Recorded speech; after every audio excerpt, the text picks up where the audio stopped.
something I was going to ask you about. Oh, yes. When did you hook up with Cybertronic Spree? 'Cause I think weren't you guys on a tour together?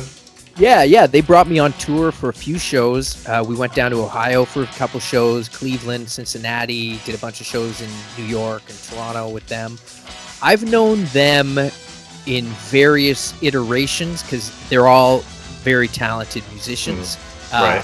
When they're not on Cybertron. Right. And they're all in a lot of different bands over the years. So just gigging around Canada and Toronto, we'd be on bills together. Right.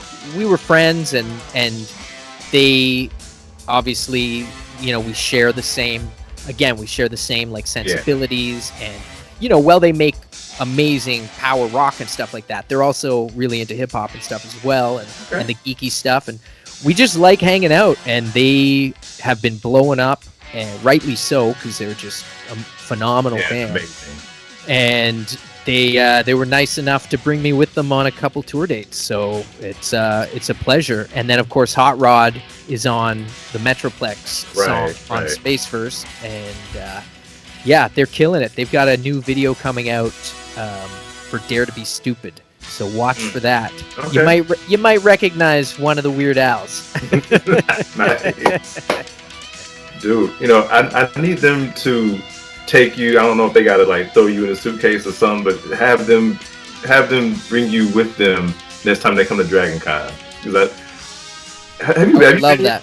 I haven't. No, I spoke to someone at Dragon Con about coming down, and I'd love to make it happen one day. So obviously, if you know people there, or if you're talking to the Spree, it never hurts when people like tweet stuff out or share stuff and be like, yo, here's a guy that might be a good fit, because that's honestly, I've gotten gigs like that in the past where someone's like, oh, so-and-so said you might be interested in coming here. I'm like, yeah, for sure. But I hear Dragon Con is amazing. It is. That was my first con. I didn't realize I was throwing myself into the fire. Like, I actually worked my job at the time. This was like 2008. I was working in a building above where all of that craziness happens. Like, it's not like any other kind. Like, it takes over several hotels in the area. So I worked above the food court where everybody hangs out at. So I go down there on Labor Day weekend. If I go downstairs on my break, I see all the cosplay, and that's what drew me in. I saw people dressing up as these characters who I grew up with, and I'm like, I need to get in on this. And so I was like, I didn't know that I was going to one of the biggest ones ever. I didn't realize that. It's kind of like, it set the bar way too high. If I go to another convention, I'm like, I take 3 laps around, I'm like, we're done? Really? Whereas you are going to miss something at Dragon Con. No matter how long you hang out, you're going to miss something just because of the sheer size of it. But yeah, it's amazing. You'll love it. If you love cosplay at all, you'll love it. If you love partying, you love it. Like, basically whatever you are into, you'll find it. Drinking, partying, orgies out here, but we ain't gonna touch that. I was saying on one of my previous interviews, before Keenan, we found out that there was this list of about 5 pieces of advice for people going to Dragon Con. I think it was from like Cartoon Network or whatever, and 4 of the 5 I was familiar with. I'm like, that's legit, that's legit, that's legit, that's legit. That middle one said, don't say yes to the first orgy invitation. And I'm like, all these other 4 things on here are legit, so they wouldn't lie about this one thing. But I'm like, I've never even been, not that I want to, but the fact that, okay, who's getting asked to 1 at all, let alone 2. So, but I say that to say it's one of those things where whatever you are into, there's something there for you. And I'm pretty sure whoever that crowd, I guess, if you know how to find it, you'll find it. Because I ain't never seen it. I just keep hearing about it. But anyway, I'll stick to the comic book bins. Yeah. That's what I'll be looking. Hang out with me, you'll be all right. Yeah. But yeah, I failed to see them. Cybertronic Spree. They've been there the last 2 years. The first year they came, I was actually in line to see them. Like the line was out the door. Out of the ballroom door, out of the hotel, around the corner. Now this is like midnight or something, and I'm in. I was in a cosplay group. Three or four of us did different mashups of Prince. Like one guy was just regular Prince. One guy was the Purple Ranger, like mixing Power Rangers with Prince. My friend. That's good. Yeah, I like that Purple Ranger. Yeah. I see your picture of him. He's pretty dope. My friend did Diana Prince Rogers Nelson because Wonder Woman's name is Diana Prince. Yes. And then I was the ninja formerly known as Rain because Rain from Mortal Kombat was named after Prince. So we're standing in line together. Now, mind you, I've been in costume in some form all day, and the shoes that I made, I actually took some old shoes and spray painted them purple. Didn't have the cushions in them, so I'm hurting, I'm sore, and I've been in line for like an hour. 2 seconds after I get out of line, the line starts moving. And I was like, you know what? I'm done. I'm not even gonna worry about it. Yeah, you gotta have a lot of patience at those things. Yeah. This is true. I learned that the hard way. That's why at Dragon Con I never really do panels, just because I always feel like I'm missing out on something. But yeah, you gotta have patience. All right, so couple of I'm gonna hit you with some spitfire questions to wrap all of this up. Right. All right. Favorite hip hop album of all time? It's so hard, man. My mind instantly goes to either Illmatic, okay. But I mean that's like everybody's favorite. Dr. Octagon by Kool Keith. Okay. That's crazy. Fun Crusher Plus by Company Flow. So. Oh wow, I forgot about them. That's a great album. Probably those three. I also was a huge fan of Lords of the Underground. I don't know, like if you remember them. So Here Come the Lords was big. Tribe Called Quest. Like, I mean, LL Cool J. I could go on, man. There's so many deep cuts, but I'd say probably Illmatic or Dr. Octagon. Because I don't think there's a bad track on either one of those records. Gotcha. And then 36 Chambers, of course. Yeah. And I love Wu-Tang Forever too. People kind of sleep on the second one, right? But Wu-Tang Forever is favorite, yeah, it's a lot of good tracks. Yeah, I came in after the first album, so like I came in during the middle of the first wave of solo albums. So I'm listening to 36 Chambers in hindsight, like I'm not listening to it like as it comes out. So Wu-Tang Forever is my favorite. I love 36 Chambers, but just because of, I guess, kind of where I came in, that's why that's my favorite. All right, you're a Transformer, right? But because Hasbro is cheap, you're just a repaint of one that's already out. Who are you a repaint of? I like Nightbeat. I'm a big fan of Nightbeat. I can see that because off that Space Force cover, I'm like, that's nice right there. Okay. Yeah, so Nightbeat and like the later, not the original Nightbeat design, but I think it was, I don't know what it was called, like the Generations line. They came out with a really nice Nightbeat figure. This is like within the past decade or something, right? Yeah. Oh. So I would probably go Nightbeat or Hound. I always liked Hound a lot too. The Jeep. Yeah. Gotcha. Who became Cyclonus? Bombshell or Skywarp? Oh. Was it Skywarp? I mean, you can't... Do they say? So... It's when they all transform and they get... You see the swoops and everybody, right? Or the sweeps, right? Yeah. Yeah, the sweeps, and they're all like getting that cool effect that happens and they get transformed. Because it's the Insecticon, right?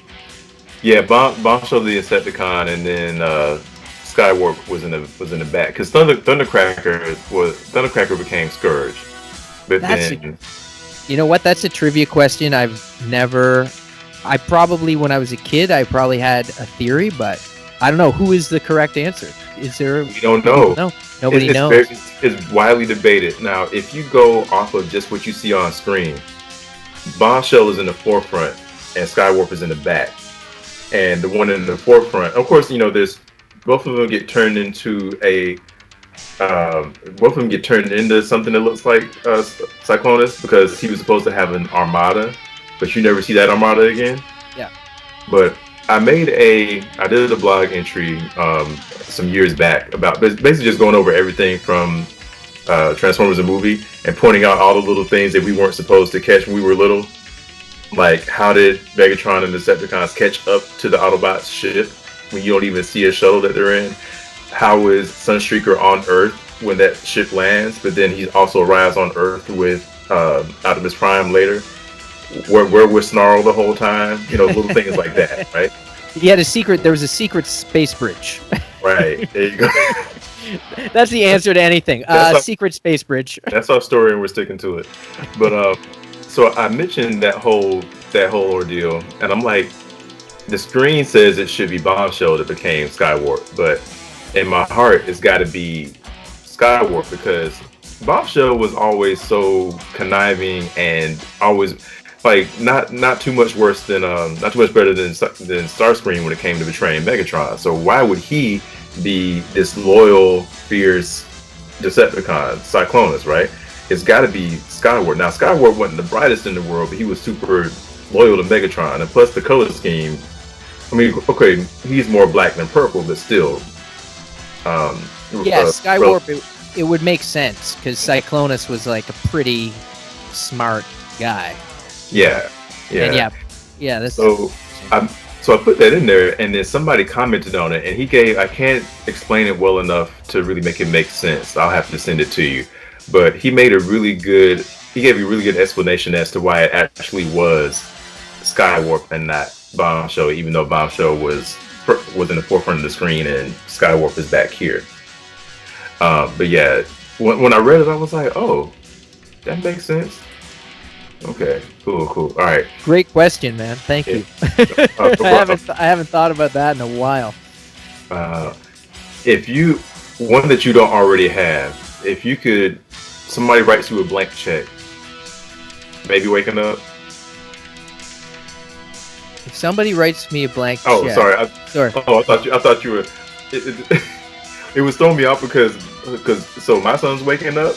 Oh, okay. So when I saw your eyes kind of go back and forth, I was like, does he think his is waking up because mine is waking up? Oh, no, there's just people walking by my apartment. And I was gotcha. I thought they were coming up to the door. I didn't know what was going on. But yeah, sorry. Gotcha. Somebody writes you a blank check, but it has to be for something GI Joe related, something you don't already have. What are you getting?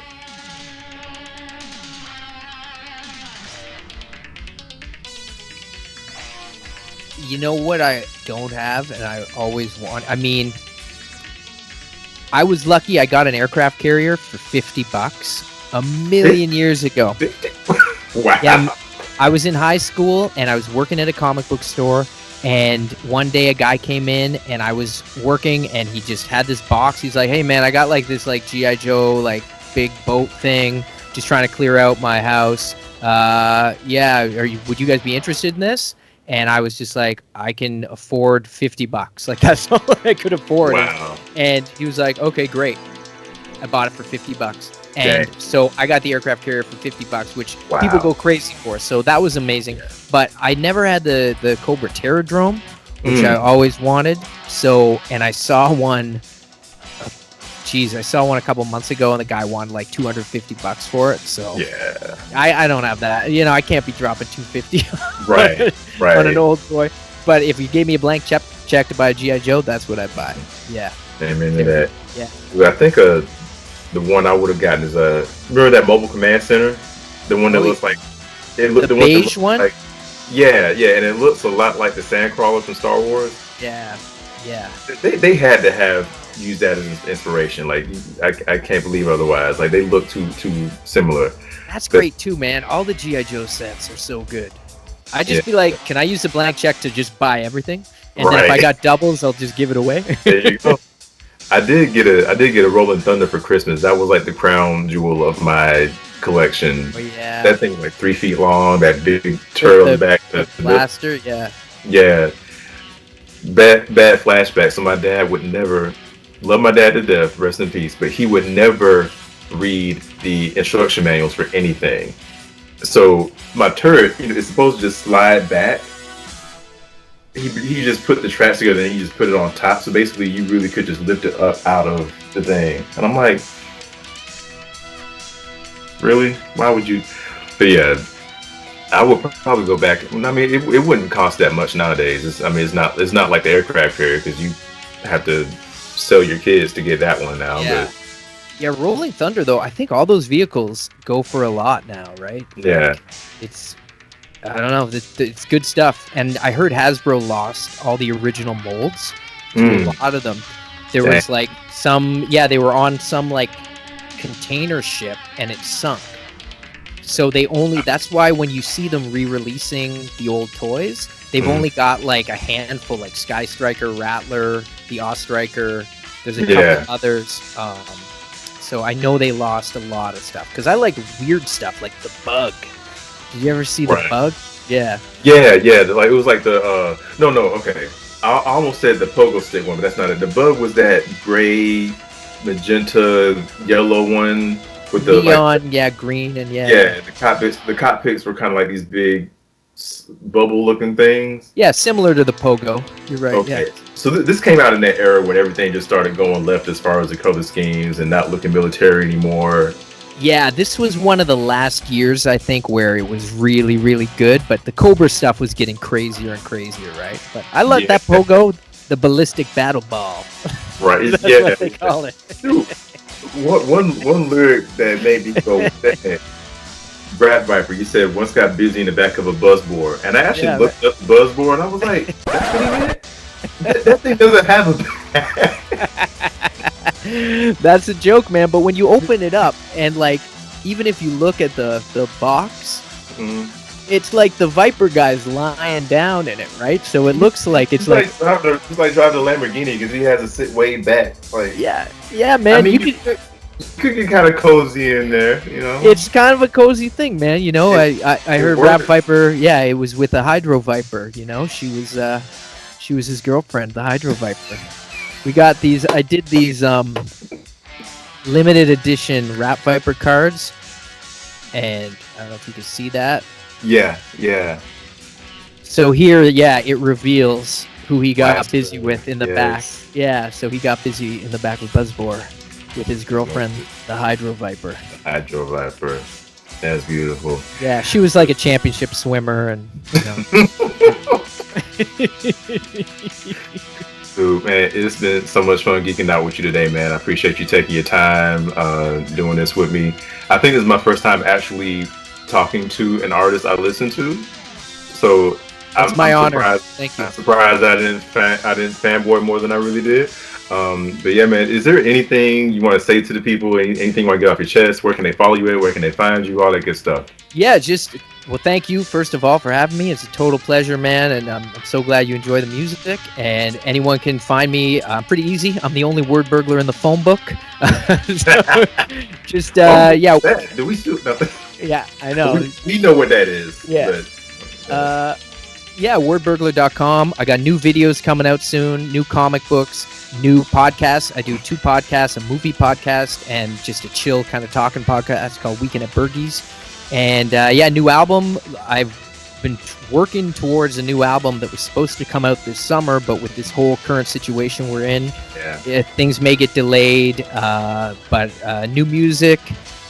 You haven't heard the last of Cobra Island as well, I can tell you that. And there's a lot more good stuff coming. So basically, I'm busier than ever making new music. And if anyone checking this out hasn't heard my stuff, please go back, check the catalog. Got 7 albums out right now, and you know, 7 albums strong. Yeah, just keep building. I'm trying to put out 50 albums, so we'll see. We're just getting started. Cool. So, Cobra Island 2? You never know. You never know. Can we get a Rank and File Part 2? I don't know. Just putting that out there. Yeah, you know what? Maybe there's maybe the Cobras need their own version. Yes. You know, there's a lot. Either one. I'm happy with either one. Yeah, rank and file. I'm really happy how that turned out, right? And I will say there's a new Snake Eyes movie coming out. Yeah. So maybe there'll be a little treat in time for that. Just a little treat. Because, you know, Snake Eyes, he's got a lot of letters still to write. Yeah. Oh, yeah. Because that ain't it. Yeah, the 3 letters just take you right up to pretty much GI Joe issue 1. Yeah. So, because all those stories happen before the GI Joe team kind of gets formed, right? When Stalker goes and Stalker finds Snake Eyes at the cabin and, you know, recruits him to join the team and everything. So, yeah. Okay. Yeah. That all that was told in flashback. I remember. Yeah. Cool, man. Again, thank you so much, man. My pleasure. Y'all, thanks everybody for watching here. Y'all have a good night. Y'all have a good time in whatever con you're going to next. Good luck on your cosplay builds. Please hit that like button, that subscribe button, that share button. Do all of that for Wordburglar. And I will see y'all in the next video. Peace. Thank you so much. Peace.